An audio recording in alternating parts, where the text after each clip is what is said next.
je découvre Charles Lyell. Pour lui, les phénomènes géologiques actuels sont les mêmes qui ont bouleversé depuis toujours la Terre. Oh, il est vrai que le tout s'est échelonné sur des milliers d'années et bien plus. Charles Lyell est en conflit avec les théologiens. La Terre, à leurs yeux, n'a que 4000 ans. Le monde s'est créé en 6 jours et chaque espèce est unique. L'homme est le summum de la création. Au commencement, Dieu créa les cieux et la terre. La terre était informe et vide, il y avait des ténèbres à la surface de l'abîme, et l'Esprit de Dieu se mouvait au-dessus des eaux. Dieu dit « Que la lumière soit !» Et la lumière fut.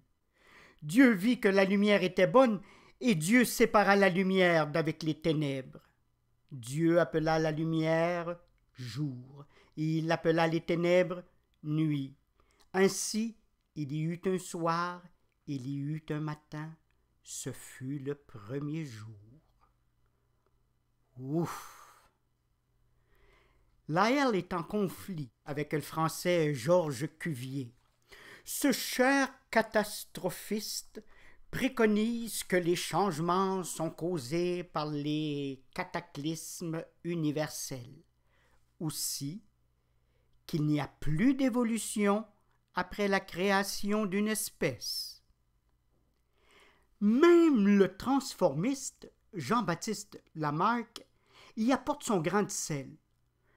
À partir des invertébrés actuels et fossiles, les organismes se transforment pour s'adapter au milieu et leurs modifications se transmettent par hérédité. Je ne m'intéresse pas à ces grandes idées qui s'affrontent. Juste avant l'ouverture de la chasse, je me trouvais au pays de Galles avec le géologue Adam Sedgwick. Et il m'apprenait comment établir la géologie d'une région. Lorsque ce fut fait, je rentrai rapidement à Shrewsbury pour le début de la chasse. Mon père devait être très fâché quand il m'a dit « Tu ne t'occupes que de chasse, de chiens et d'attraper des rats. Tu seras une honte pour toi-même et pour toute la famille. » Bref, une lettre m'attendait à mon retour à la maison. Le professeur Henslow me recommandait auprès du capitaine Fitzroy. Il partait faire des relevés à l'extrémité sud de l'Amérique. Le capitaine avait besoin d'un naturaliste. En décembre 1831, j'embarque sur le Beagle avec 74 autres personnes. Nous quittons Davenport en direction du Brésil. Nous serons partis 5 ans. J'écris et je relis mon journal. S'y trouvent mes observations. Tiens, mes nombreuses explorations à pied à cheval de cette si merveilleuse forêt brésilienne. Là, ma rencontre avec l'esclavagisme. J'espère que viendra le jour où ils affirmeront leurs droits et oublieront de se venger du mal qu'on leur a fait. Le Beagle se dirige vers la Patagonie. Nous sommes en juillet 1832. J'affine ma méthode de travail. Je ne sais pas si elle est adéquate. J'observe, décris, nomme et répertorie tout ce que j'accumule. Plantes, insectes.